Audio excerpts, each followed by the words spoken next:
In recent debates on Arabic Al Jazeera TV, they keep referring to Huntington's Clash of Civilizations statement.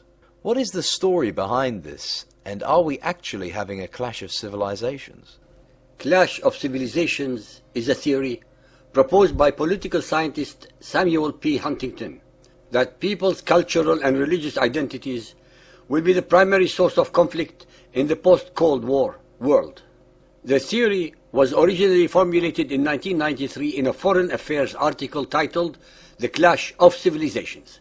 The term itself was first used by Bernard Lewis in an article in September 1990 issue of the Atlantic Monthly titled The Roots of Muslim Rage.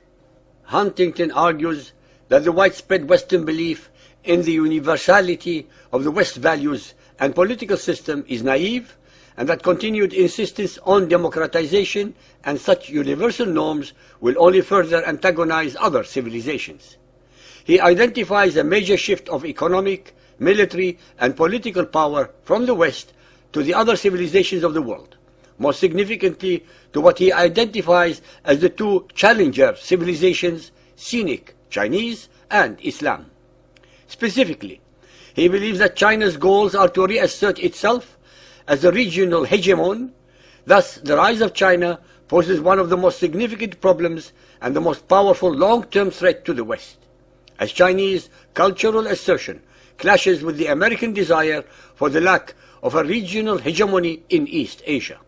Huntington argues that the Islamic civilization has experienced a massive population explosion, which is fueling instability both on the borders of Islam and in its interior, where fundamentalist movements are becoming increasingly popular.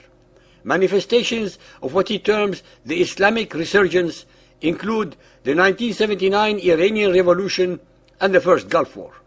Perhaps the most controversial statement Huntington made in the Foreign Affairs article was that Islam has bloody borders.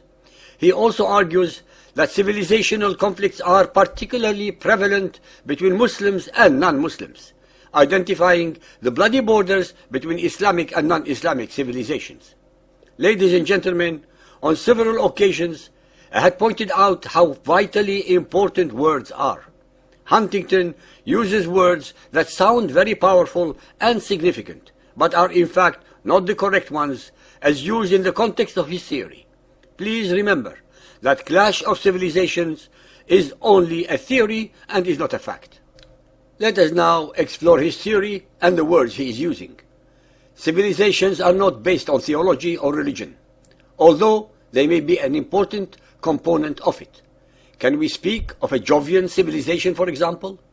Maybe a Confucian or Buddhist civilizations. What about a Christian civilization? If so, which one? Coptic? Catholic? Greek Orthodox? Maybe Protestant? How about a pagan civilization? Will that be Astartean, Zeusian, Dionysian? Since we cannot use any of the above, why then do Huntington and others speak of Islamic civilization?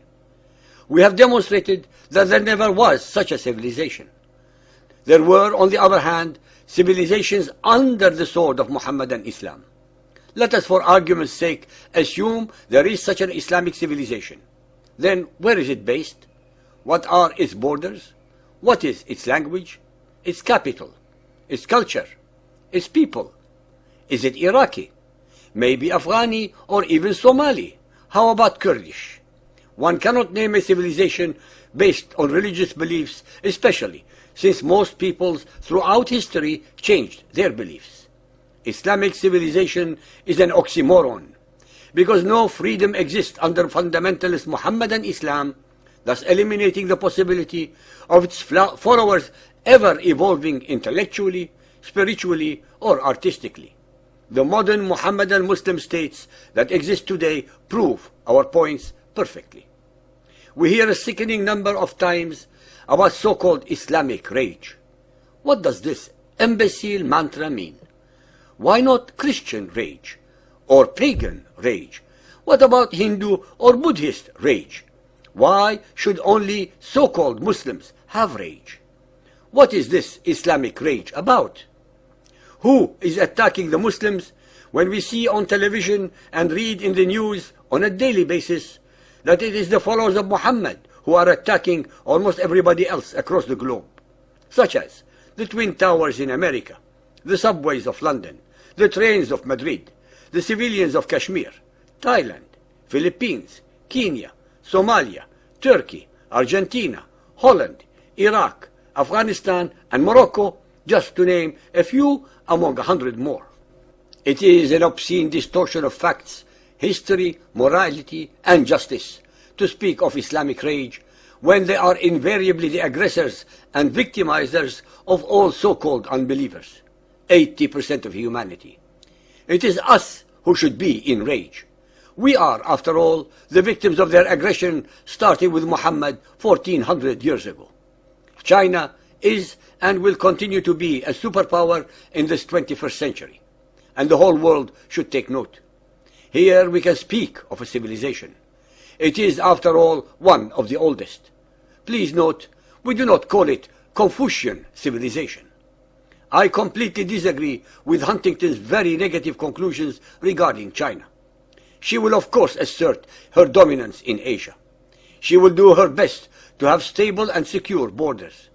Her leaders have shown a remarkable ability to adapt to the changing circumstances of China socially, economically, and militarily. Their leaders are very practical people who are allowing for a rising and prosperous middle and entrepreneurial class to exist, but under strict control. Huntington is wrong again to believe that China and Islam can coexist, especially since Mohammedan Islam looks at the Chinese as kuffar. Of course, for the sake of expediency, they will cooperate at certain points, but the objective of Mohammedan Islam is crystal clear, not only for the Chinese people, but for all of humanity, and that is to convert them, to subjugate them, or to slaughter them. I agree totally with Huntington's Islam has bloody borders. They have had them since Muhammad 1400 years ago. They will continue to have them for as long as they believe in Muhammad's Quran. What we have on the world stage is a clash of religious beliefs and most assuredly not a clash of civilizations. It is a clash between Muhammad and Islam and everybody else on planet Earth who does not believe as they do.